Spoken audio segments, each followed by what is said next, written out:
Hello friends, today I am going to show you how to make a model of lungs. To make a model of lungs, you need a bottle, and I have cut this part of the bottle. And you need 2 balloons.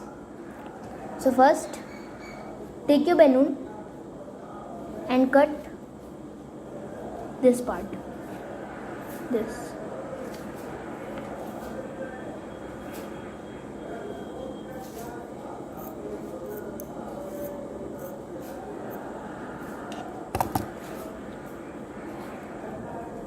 And now expand it and put it on the bottle. So I will come after putting it.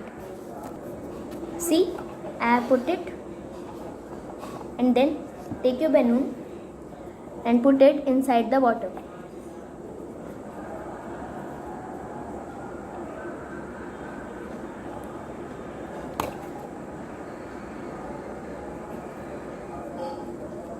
Give me a minute for this.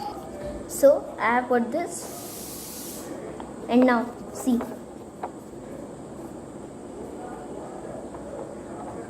it is going no and blowing up.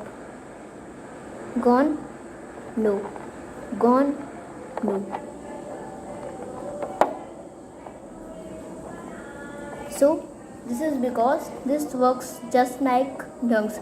When we breathe, our lungs expand, and that's all. And if you like this experiment, please like, share, subscribe, and thanks for watching. Bye.